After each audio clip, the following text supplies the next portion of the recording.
When the distress signal reached the Earth's deep space listening array, most of the technicians thought it was interference, another false alarm from the static storms near Neptune. But one man, Dr. Elias Rourke, an astrophysicist known for chasing impossible signals, didn't think so. The pattern in the transmission was too deliberate. It pulsed in groups of 7, then paused exactly 2.3 seconds before repeating, the mathematical signature of intelligence. For 2 nights, Rourke didn't sleep. He decoded the pattern layer by layer, until he realized it wasn't just a call for help. It was a set of coordinates, a system outside the edge of the Orion Spur, 32 light-years away, and a message embedded deep inside the carrier wave. I am Lyris of House Sorel. Am alone. Please respond. That single phrase changed everything. The United Earth Directorate authorized an expedition, and Rourke volunteered immediately. Months later, aboard the Eidolon, a sleek survey vessel equipped with experimental quantum drives, he found himself hurtling through folds of space-time toward the unknown system. When they arrived, the planet designated Asha 9 looked serene from orbit. Oceans of shimmering violet, continents glowing with iridescent mosses, and strange crystalline towers piercing the clouds. But no cities, no movement, no signs of life. Only one energy reading, a faint pulse emanating from a structure at the center of the largest continent. Rourke landed alone. The air shimmered as he stepped onto alien soil, breathing through the translator mask. The silence was total, broken only by the hum of the distant wind brushing against the crystalline spires. The energy reading led him to a massive temple carved of translucent stone. Inside, the light changed.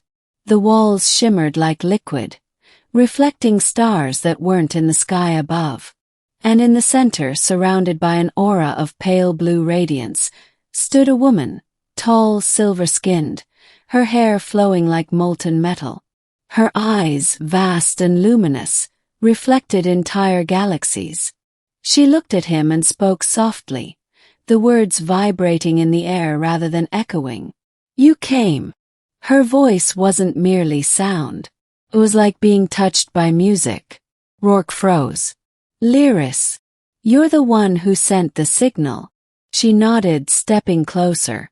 I am the last of my kind. The others have gone into the sleep.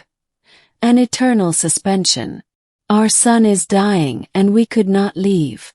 I was chosen to remain awake, to keep the memory of my people alive. There was a tremor in her voice when she whispered, almost shyly, I can't sleep alone anymore. Rourke felt something between awe and heartbreak. You mean you want companionship? More than that, she replied. I want to remember what it means to dream with another mind beside mine. Your species still dreams. We forgot how. That night, as the planet's twin moons rose, the temple's energy lattice pulsed softly like a heartbeat. Lyris led Rourke to the heart of the chamber, a crystalline platform that shimmered when they approached. This is the dream bridge, she explained. It connects consciousness across thought and time. Will you share your dreams with me? He hesitated. If I do this, what happens to me? She smiled faintly. You will sleep. And perhaps, if the stars are kind, you will wake again. Rourke stepped onto the platform. A soft glow enveloped them both, and in an instant, his mind was torn from his body. He saw visions, Earth, childhood memories, oceans of stars, blending with alien landscapes of impossible geometry. He stood in both worlds at once, feeling the pulse of two hearts synchronized across species and centuries. In that shared dream, Lyris was no longer silver-skinned.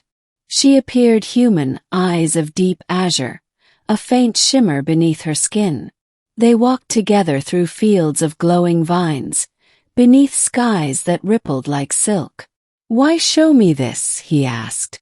Because I wanted to remember what it was like to be alive, she said.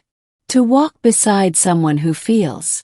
We, the Sorel, once built empires across galaxies, but we forgot the warmth of another's presence. I thought I could bear the solitude. I was wrong.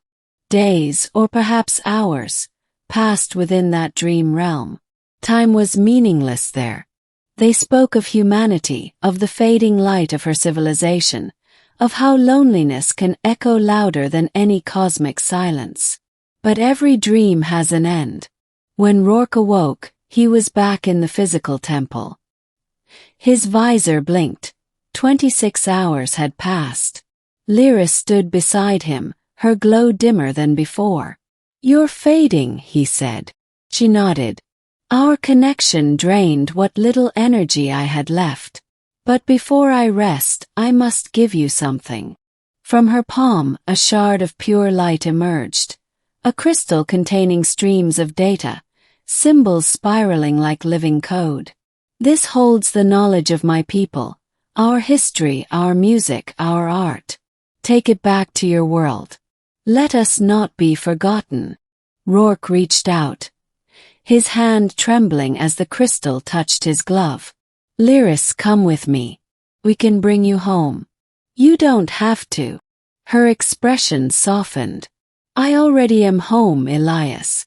You were my last dream." The chamber began to dissolve into light. Her form wavered, shimmering like a reflection on water. "When you look at the stars," she whispered, "remember that you were once the last human to dream with a dying princess." And then she was gone. When Rourke returned to Earth months later, the crystal's contents stunned scientists worldwide. It contained knowledge centuries beyond human comprehension, clean energy systems, new physics, cures for diseases once thought incurable. But Rourke didn't stay to see the celebrations. He couldn't. Every night when he closed his eyes, he saw her, the silver figure standing beneath twin moons, whispering that simple, haunting line.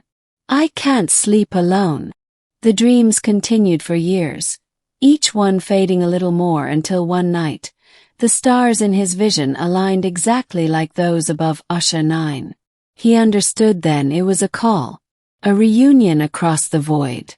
The next day, Rourke quietly left Earth aboard a small vessel with the Eidolon's prototype drive. He entered the same coordinates, ignoring every warning about radiation storms and gravitational collapse. When the ship vanished into the fold, all that was left was silence, and a faint rhythmic pulse picked up by the listening array on Earth. 7 beats. Then a 2.3-second pause. A message hidden in the static. "We dream together now."